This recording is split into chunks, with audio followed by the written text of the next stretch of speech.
Well, we are live today, and I've got a guest for you that I'm super excited about. But before we get started, you might notice I'm in a little bit of a different space. We're in the process of building my new studio so we can have guests in the studio. So bear with me while we have a little bit of a change of scenery behind me. And I want to talk to you today about something really cool. You may have heard me talk about on some of my live shows. I often talk about building an empire, right? And empires are not built by one person alone. In fact, that's my challenge for our viewers and listeners today. If you can find me one empire that ever in history was built by one individual, message me and I'll send you a coffee because I haven't been able to find one yet. So this is where we're going to head in today. But today we're going to be talking about from thrills to loyalty and building a 7-star guest experience empire. And this guest that I have showing up today needs no introduction, and she's one of my favorite speakers, and I'm excited to have her join me today. Just for introduction purposes, Ruby Newell-Legner has inspired service cultures and executives, managers, customer service staff for over 1,695 sports, leisures, recreation facilities worldwide, including 104 amusement parks, family entertainment centers, water parks, and 67 professional sports teams. Using Ruby's these attractions, these businesses are using Ruby's expertise in leaderships and guest experience, employee engagement, and she has helped clients increase customer satisfaction by 17%, amplified repeat business by 19%, and has increased revenue by 16% in 1 year. Ruby offers attraction leaders 7-star service solutions to amplify their brand and bottom line. She helps build a guest-centric culture from the frontline employees to their guests, between coworkers and their peers, and from managers to employees they supervise and mentor. And as a certified speaker professionally, Ruby has presented more than 4,000 programs in 25 countries. She just told me she's been, I think, in 4 or 5 countries in the last couple of weeks. She serves as the president for the National Speaker Association from 2015 to 2016 and will serve as president of the Global Speaker Federation from 2004 and has served from 2004 to 2005, or is going to serve. Heck, we're not there yet. That's exciting. And Ruby and I have often gone. We go out to sushi. That's our time that we spend together, and we have spent hours talking, actually shutting down these restaurants. So without further ado, I'd like to welcome Ruby to the stage. Ruby, how are you doing today? I'm doing great. Glad to be on your show. I'm so glad to have you. And I mean, just introducing you is just, you're such a powerful person. You have so much happening, and I'm so happy to be here. But I know that I may or may not have done that introduction justice. Great. So I would, but would you mind just kind of giving us like the bird's eye view of who you are, what you're doing, and what your goals are? Wow, that's a great question. I love customer service, guest service, fan experience. I live for it. I watch for it everywhere I go. And so it's kind of innate in me to, anytime I go to a venue, even if we go out to dinner, I'm always looking at all the operations and what's happening and the perceptions that it leaves. So I live what I do. I've done it for 30 years, and I absolutely love my job, helping people create an experience that creates memories and family traditions. And it's just it's a joy. That's it. I love it. I love that you ended with joy. I don't know if you know this, that's my middle name. Whenever people say it, I'm like, I'm glad that my grandmother hated that because that was her middle name. My mom gave it to me. My grandmother never liked it, but I love it. And I love when people say it because it means so much to me, right? Not only is it my name, but it also was like what do they say? Like a mantra for me to find joy in everything that I do. And you live up to it very well. Thank you. And I gave my daughter the middle name Joy as well. So, because it was that important to me. Tell us a little bit about 7-Star Service. Well, 30 years ago, it started out as Ruby Speaks as the company. And then I worked a lot in recreation because that was my background as a recreation facility manager. And then I was invited to speak to IAAPA, International Association of Amusement Parks and Attractions. And there was a person in the audience who invited me to Dubai. And so I got to stay at the 7-Star Hotel, the Burj Al Arab, and I just changed my company name on a flight home. It was one of those, this is the moniker that represents exactly what I want other companies to have. The service was outstanding. The staff was all very happy. And so on that long plane ride, it's about 24 hours to get back to Denver, I had the opportunity to just write some notes down, and I created my 7 points of my 7-Star service. And I've been very happy with it. It serves any industry, but I like to specialize in sports, leisure, and entertainment. Yeah, I love it. And I love that you brought up, like, you had this amazing experience in Dubai where the service was beyond. I mean, we've all had these experiences. Hopefully, I mean, if you haven't, I hope people get to have an experience like this. My husband and I actually just celebrated our 18th wedding anniversary. Woohoo! Yeah, and as a special treat, we went to. Are you familiar with Corridor 44 down in Denver's? What's that? No, but it sounds like I need to. It's a champagne bar. So one of the things is my husband and I stopped drinking, right? Except champagne. Well, I like that. We're celebration drinkers. So we stopped drinking, but it was our anniversary night, and we decided to go to Corridor 44 in Larimer Square. That's what I was looking for. Yeah. Huh? In Denver's Larimer Square, which anybody who is not from Denver, Ruby and I are both out of Colorado. It's an amazing little spot in Denver to visit. But they have a champagne bar, which is a place that we've actually taken our team to celebrate a few times. Mm-hmm. But as a special treat, we got the caviar service, which I've never had before. And it was phenomenal. And the treatment, the way that we were treated, we got to try Rothschild's throwback brand of a rosé Chardonnay mix. That, I mean, they just gifted it to us. But my point is I understand what you're saying about when you have this elevated experience, how it sticks with you. One, I'm going to forever remember this because we had a great time and they just took such great care of us. But two, it, in your case, it inspired you to create something new and different and something that really serves these industries. Now, you've mentioned to me before, are you okay if we just jump right into how? But I want to tell you something really special that you just did for me. So in July, I move into my role as the president for the Global Speakers Federation. And we have been looking for something really unique to celebrate with. So thank you. That will be the perfect place to go celebrate. Rich and I both love champagne. And so thank you for that suggestion. I hope you do. I know I could just talk this whole show on the champagne, but they had 2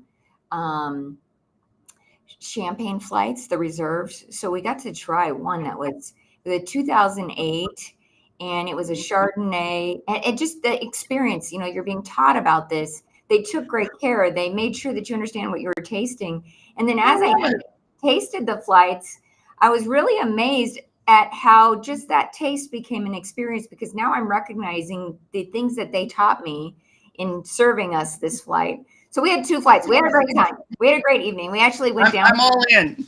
Yeah, we went, and we went down to the Ritz and stayed the night because we've got 3 kids. We thought, let's get away for the night, have a staycation. Mm-hmm. So we were at the Ritz-Carlton downtown Denver, and as you know, I mean, they spare no. They don't. The customer service is there. It was great. Yep. And so it was a fantastic weekend of celebrating. But like you, when I go places, I'm watching the experience. I'm seeing how that's affecting me, how it affects other people, how it affects their team. Which actually kind of brings me to my first question for you, because, you and I talked before, and you've mentioned that staff retention can be a real challenge for attractions and amusement parks. And at 7-Star Service, I know you're focusing on creating positive employee experiences and boosting retention. And I'm wondering if you wouldn't mind sharing with our audience some examples of how amusement parks are using 7-Star Service, or what you've seen to keep their staff happy and engaged. Well, just recently, I'll tell you about my most recent one, and then I'll go into a broader view. But I'm working with a company right now to create a culture that is very inclusive. And the inclusiveness comes from the leadership and how they treat their employees. So we just did a pilot program for them. It was awesome. It went very well. And now we're going to roll out a program for the staff members as well. And so, the environment makes such a difference. And if any of your employees are like me, like when I was going through the ranks, what happened for me is I was promoted because I was very good at that job. But then I got to the manager supervisor level and I didn't know what to do. So it was like trial and error. And so I was miserable through that process. And I tell people frequently that, I'm sure there's people in therapy today having had me as a boss way back then. And I promised I would never let any of my clients have those circumstances. So when I go in and I help them identify, first of all, the onboarding has to be exceptional.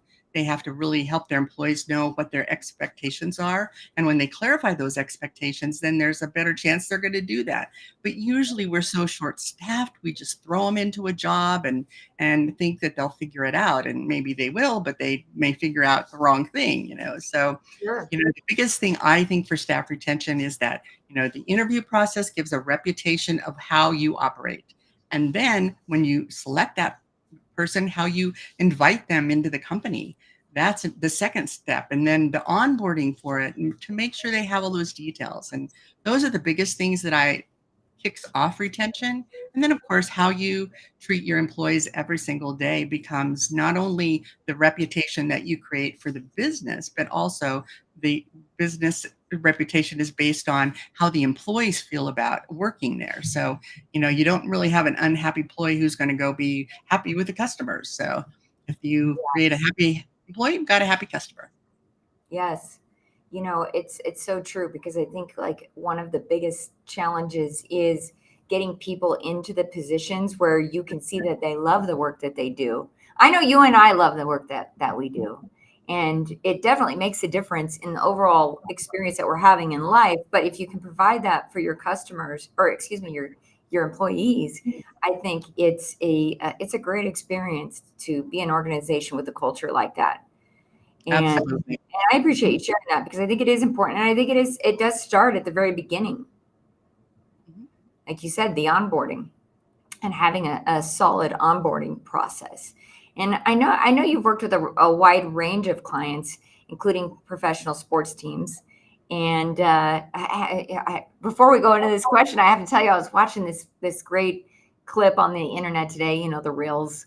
And there was a guy and he was dancing, and he takes his shirt off, and he has I can't remember which sports team it was, a basketball team. He's got he's painted all over, and the police escorted him out. And it actually kind of brought tears to my eyes when I finished telling you this story, because I don't know if you've seen this clip, years later, so that was like in the early 2000s, years later, he goes back to the same team and people recognize him. Oh, wow. It's his Internet kid. famous. Yeah. Yeah. And people are like, get up there and dance. And he's afraid to dance. And, because last time he got drug out by security. And all of a sudden, everybody's cheering him on, and he gets up with his kids, and they all start dancing. I love it. Takes off his shirt and he's painted up, which is hilarious because he's an older gentleman at this point, because he's probably 20 years younger. And the entire team is waving to him and acknowledging that he's a fan, and he's one of their guests, and that they were glad to see him. And it actually kind of brought tears to my eyes, because I recognize that, what we are doing in this industry are creating memories. You don't think those kids are going to remember that for life, right? Yep. They're all on the Jumbotron dancing. It's a great clip. I should probably forward it to you, because I would love that. Yeah. It just was so fun. But working with sports teams, I'm sure, is super fun and rewarding. And I don't know if you can share a sports team, how sports teams improve their experience, or what the 7-star service approach is there. But I wonder if there are any transferable lessons for attractions and amusement parks here.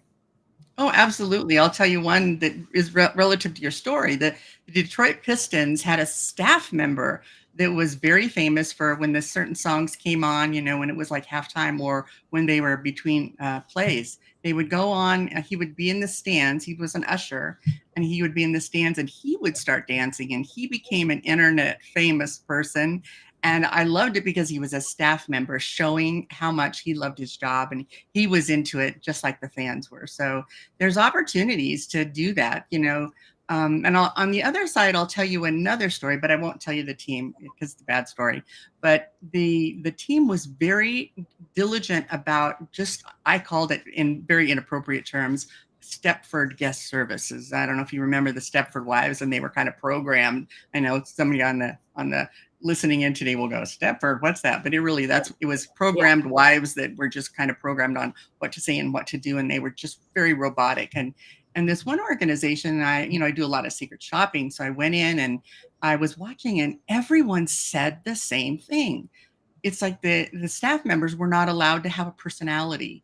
And I was so sad for them. That the service was good, but it was just kind of fake, because everyone greeted you the same way. Everyone, stood the same way. There was no human kind of interactions with it. And it made me sad. I mean, they've been well trained, but they had been trained to do specific things instead of, bringing out that personality and letting that shine a little bit. So Yeah. it's interesting in the sports teams. They're all different, and they all have their good stuff and their challenges.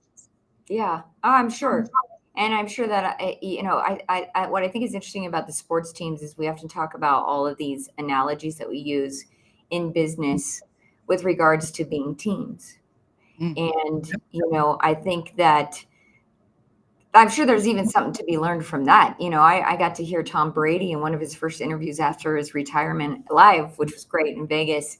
And just really how he talked about how much, he went from the worst player, right? I don't know if you're familiar with his career. He went from the very worst player to being, what they call the GOAT, right? The Right? best ever.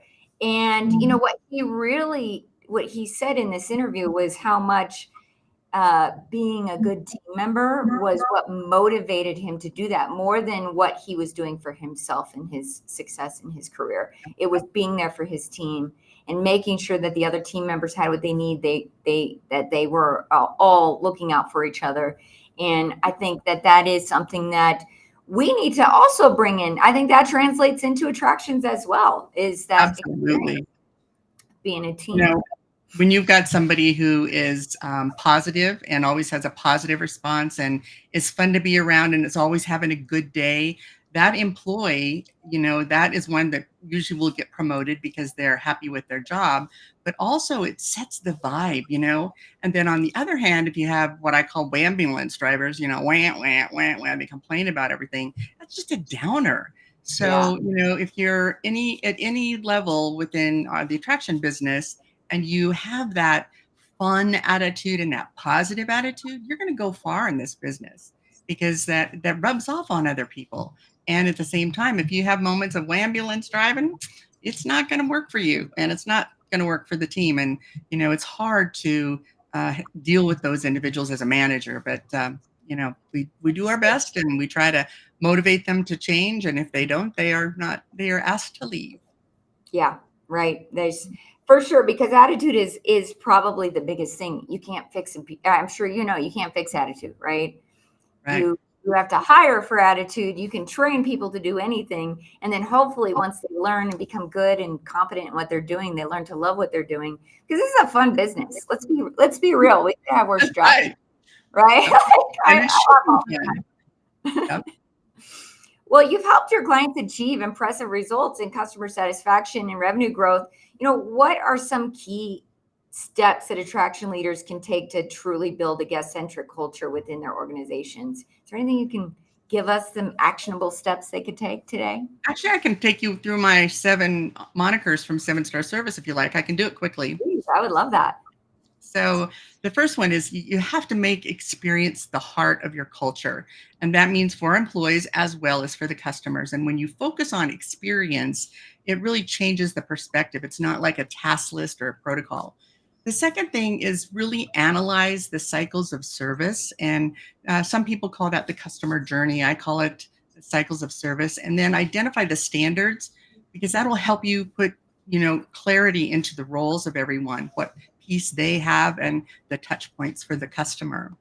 And then, when we really take time to understand our customers, it really does make a difference. And sometimes we do that through observations. Certainly, somebody who's been in the job can predict what a customer is going to do in certain circumstances. Also, there's so many statistics and demographics that we can pull and understand exactly who we're serving. That makes a big difference as well. Number 4 is build that positive relationship with your employees from the very beginning, from the recruitment to retirement. And that means talking to them about their career and how you can help them move up and what they want to do and how we can keep them, so that relationship really makes a big difference. Number 5, I've mentioned it, I think, 3 times already, clarify expectations. And that's how you get exceptional experience. But if you don't tell somebody, especially if they're new to the industry, what you expect of them, it's really hard. And then when they move up, let them know all the expectations you have of them as a manager and a supervisor. And you mentioned one just a minute ago. Number 6 is create one team. And that means that you have a mission statement and values that are all the same. Everybody goes towards that and everybody believes in it. And all of the decisions are made around those. Number 7 is, value the loyalty and the engagement that you already have. And that, once again, applies to employees as well as customers. And, honoring the people who do come back year after year really does make a difference. Yeah. That's the 7. It was kind of quick. It's usually a full day exercise, but Well, I appreciate you sharing all of those, and I mean, I could literally go over all of them again and say things that I love about each, but there's a couple that really stood out to me. One is, getting to know your people, right? For me, we do a thing here where we sit down and goal plan with them, their personal, professional, financial goals, and we get an idea of where they are, where they want to go, and how, and help them reverse engineer what that looks like. And I can tell you, on multiple occasions, I've had people whom I'm working with tell me nobody's ever helped me like this. Nobody's ever cared enough to want to know what I want to do with my life or where I want to go, and even help me figure out how to get there. Right. Because I think as a culture, we can help each other achieve our goals, right? If you are working as a team. I also loved when you mentioned, having clarity on expectations. I love the idea of being clear. Clear is kind, right? That's the kindest thing you can do for the people around you. So I love all of those, and I really appreciate you sharing that with us, because I do know it is a full day workshop, which I hope to attend someday because it sounds Well, amazing. I want to tell you that the 2 things that you just mentioned is one of the secrets at GateMaster that helps you create the experience for your employees, and they create the experience for all your wonderful. I think you told me earlier 100 clients are using your services, and it's such a variety of things between the ticketing and between, yes, the group sales and all of the point of sale. You really have a package that makes a difference. So, when you've got happy employees, then you've got happy customers. So congratulations on those 2 and the things that you do to make sure that you provide 7-star service inside and out. Well, I appreciate that. And, we had 100 water parks and theme parks to get prepared for this season. Most of them getting open around Memorial Day. So we're just past that time right now. But Yeah. what's interesting is you're right, because one of our values here is results oriented, and I think that really goes back to goal planning, right? What is Right. it that what is the, like you're saying, the overall goal? You'd be surprised how often we go to these attractions and ask them what their goals are, and they don't know. They don't know, and so we don't really know how to measure success. And it often when people find us, it's because they're using systems that aren't working, or their team has tool fatigue. There's all these things, but I do recognize that there are a lot of people doing really good work in this space, but they oftentimes don't know what that goal is, right? They're not held together by the mission and the values, which is why they need you. They need you. It sounds to me like you can help them work that out. That brought another story to mind. I remember working with a sports team, undisclosed sports team, and it was so interesting. I said, "So tell me what your mission statement is." And the guy kind of looks around and he goes, "I think it's in the stadium on a wall somewhere." And I'm like, Oh, "Okay, and what is it?" I really don't know. I remember seeing it walking around though one day. And I thought, oh my gosh, they've got a tool that can bring everybody together and they can be on the same mission. And not only do you not know what it is, you don't know where it is. It's like, yeah. oh my gosh. So I had fun working with them. Well, and We created a new mission that they all bought into. I love that, and I think it's so important. I'll tell you a story. When I first started my business, um, I really wanted to create a mission and vision and values, and I had a mentor tell me, "Oh, that's just a waste of time." And so I went all these years without it. I mean, obviously I've changed and grown as a professional, realize why that's important, because people like you who have taught me the importance of this. And what I love about what having a mission that guides us, and having clear values and a clear purpose and vision for the company, is that sometimes the work gets hard, right? I'm sure many people in these parks are facing hard situations, because when you're dealing with the general public, you're dealing with all types of people. I've been in plenty of parks where I can see the staff behind the counter crying because somebody's yelling at them because the line was 3 hours long to get a drink of water, right? And that's Right. not something they have in their control oftentimes. But what I do love is if they are aligned with that mission or vision or values, you can kind of take the emotion out of it. I often tell my team, because our mission, a big part of our mission, is to ensure that parks enhance guest satisfaction and are massively successful. And I can easily say to my team, "Hey, is this on mission? Because if it's not, it doesn't make sense for us. That's not what they brought us in for. Yeah. And it's also not something that you have to worry about. And we can move past it." And I often say, one of my mentors taught me this saying. He said, "The only emotion that belongs in business is the emotion of celebration." Oh, I like that. I like it too, because that's where I got the champagne. I'll always take champagne because it's a celebratory drink for me. And also, I think that we need to be in celebration more with our teams. And I wonder, how do you feel about that? How do you see teams and organizations celebrating together? Well, the attraction business is hard. There's long days, there's standing on your feet in a lot of roles. And sometimes it's outside, so it's hot, and then you've got the public and the customer service challenges too. So, if you can have an end result in your mission, vision, or values that talks about why we're here and what we're doing, it helps them remember why they're doing the long days in the heat. And so when that is really lived for and clear, it makes it easier to deliver the kind of service you want to. There's so many great ways to motivate employees. And I'll tell you experience that it was a positive experience, even though it kind of involved a little trials and tribulations. We were creating a new recognition program for the Tampa Bay Lightning. I worked with them for a year and a half and building up their service level. And we're so excited because we've done all the things I mentioned, my 7-star service, and we wanted to create a recognition program. So we had a recognition committee, and we created all these great ideas and how we would motivate throughout the season. And then just right at the last minute before we were going to roll it out, I said, maybe let's poll a couple of the employees and see if we were on mark with the rewards. And so, we had movie tickets and dinner, and somebody works your shift, and, all the typical ones. And so the first employee that I showed it to, he says, "Yeah, those are okay."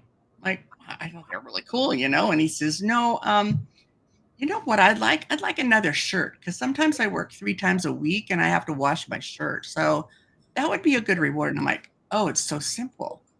And so then the next person said just about the same thing, and he mentioned a little bit about they have the long shifts and maybe they could have some snack rewards in the concession stand, so we could give them something that would give them a coupon to get snacks. And I'm like, we should have gone to the employees and asked them what they Yes. wanted instead of us thinking what was really cool. It ended up their list was less expensive for us than our list, so there was a valuable lesson there. And we implemented all of the things that they wanted. And of course, they're going to, they want to be involved in the recognition system. It's better if they help create it. So that was a valuable lesson for me. Very, very good. So I love that. I love that. Actually, one of the gals on my team, Ariana, who I don't know if you met her, but I know you'd love her. She created, Oprah's favorite things. uh-huh.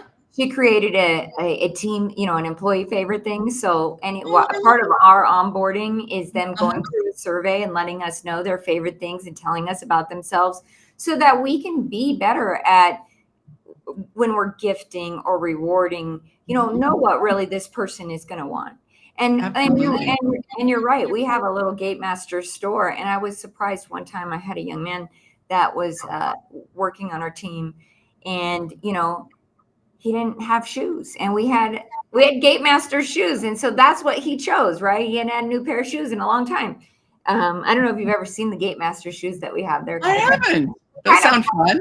I wear them sometimes if I'm on stages or going to events, but I like heels, so I don't wear them as often as I probably should. But they're really cute little sneakers. But that always stood out to me that like you don't know what your people need sometimes unless you ask them, and I think that it speaks a lot to them when you take interest in who they are and what they want, like we were talking about with even the goal planning. But yeah, I that was a huge lesson for me too. Was the things that I thought everybody wanted a pizza party. Well, no, people. I've got one gal. She just loves books.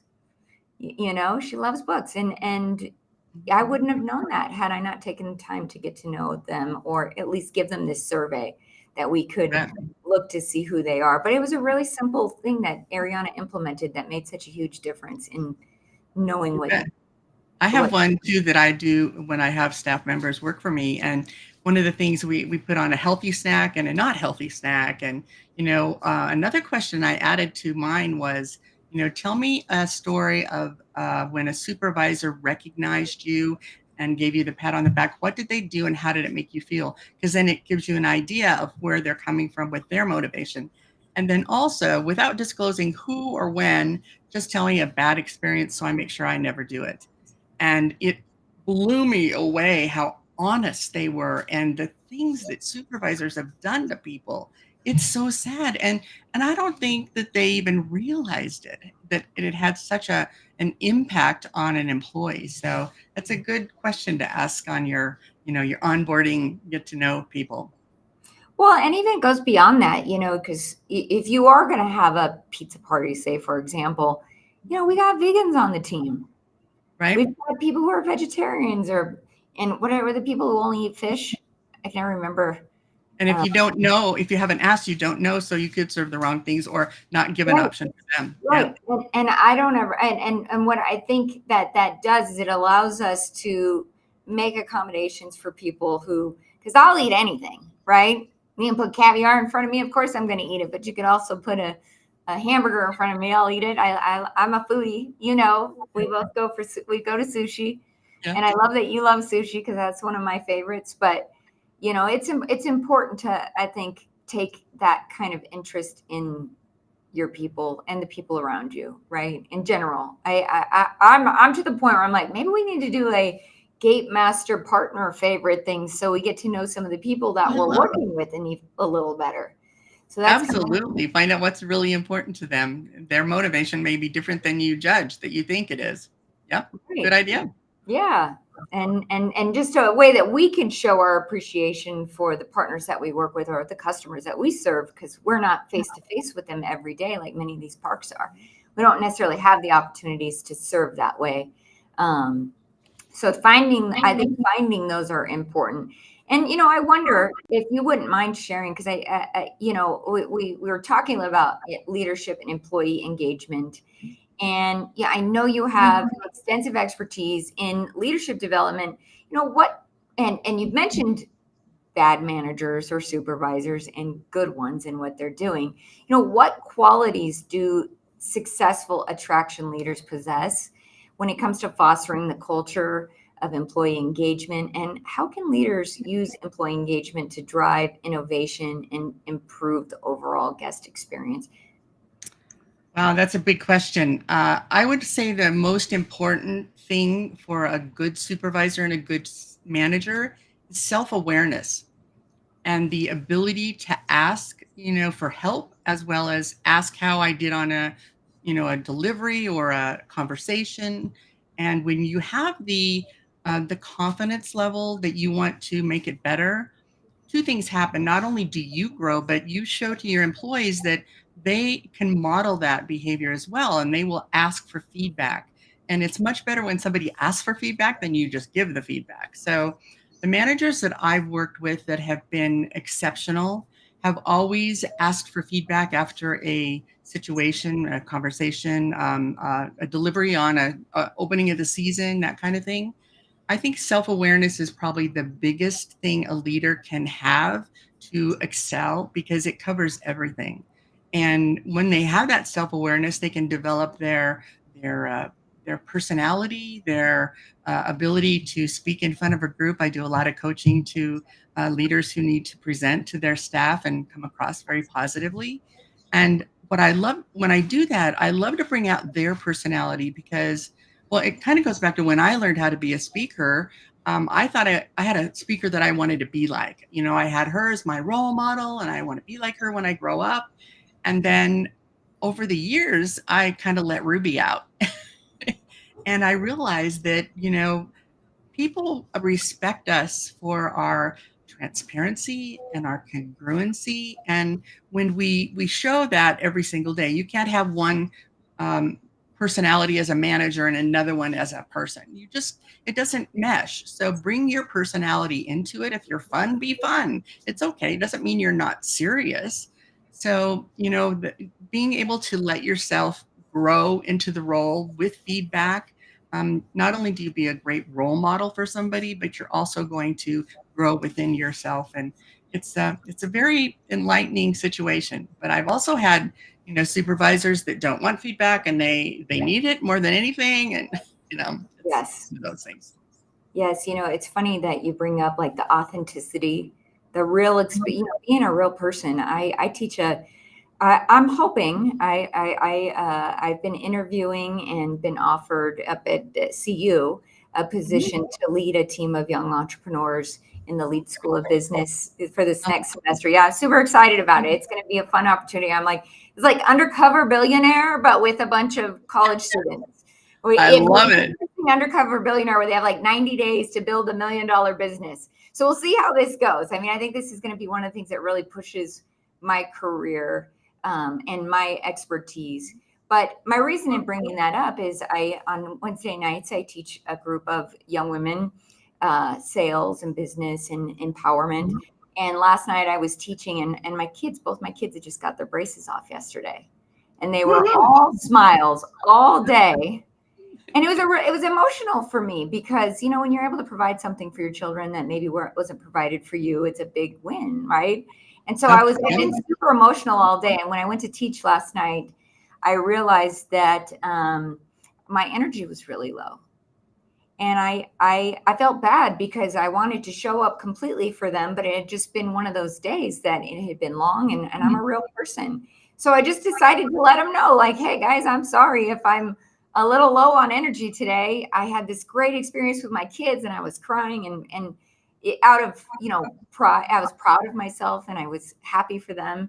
And these kids, they have not stopped smiling since they got these braces off. I mean, it's such a cool experience as a parent. But just letting these people who allowed me to teach them know, like, I was a little low, and I think sometimes we as leaders don't take a moment to be like, hey, we're real people. Yep. I had this experience today. And you know what? It ended up being a great thing that I shared it with them, because then we ended up just celebrating together, which then raised my energy and changed the general feel of the entire group. We had a fantastic evening. So, I think as leaders, if we can be real people, I think that's a great place to end for today, because I love what you said about the transparency and being yourself, Yeah. letting Ruby out. I've had a similar experience in my career, finding who I was in this space, and with the work that I wanted to do and the vision that I have. I think that's probably the biggest gem you could have left with us with. So I Can I so add a little bit? Can I add a little bit to it too?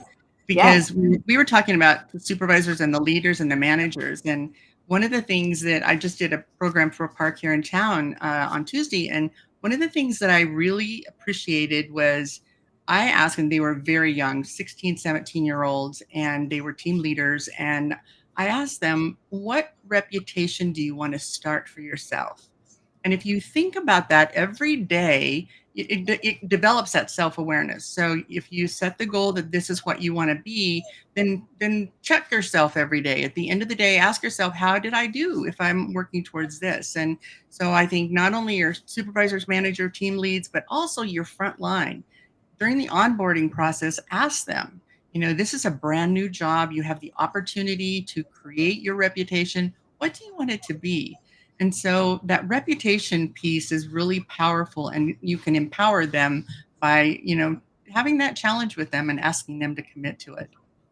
Yeah, and I think one of the things too that maybe we don't do oftentimes enough for our team members is giving them the space to be a little more vulnerable, Yes. right?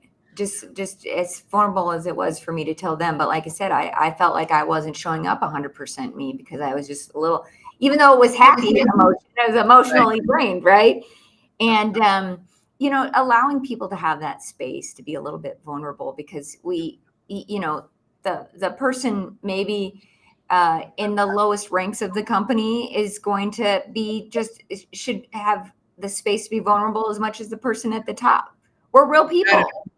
This Yep. is a people business, and especially when we talk about attractions and what we're doing. I often say I love this industry because we're giving people something to look forward to and something to look back on, probably for a lifetime in some cases. So it's a people business, and so we should always recognize the people in the business. And I'm sure, like me, you've experienced when people ask you, what do you do, or what industries do you work in? They never think about the people who are in this business, right? Or the Right. people supporting the attractions, and even the attractions and the people there that are doing the work. So thank you for what you're doing for them. And I love that you've shared some of these really great gems with us today. And thank you for what you do, creating, there are very few companies that create the beautiful software that you have and then also teach them in depth how to use it. So I have been through that myself as a facility manager. We chose a new registration system, and then it was like, here you go. And so I want to compliment you and the service that you provide, and your ability to really get in there and help them be successful. What was your word? Legendary successful or massively successful? Massively successful. Through the process, and then the employees like the tool and they want to use it instead of being just cussing about it every day because they don't understand. So compliments to you.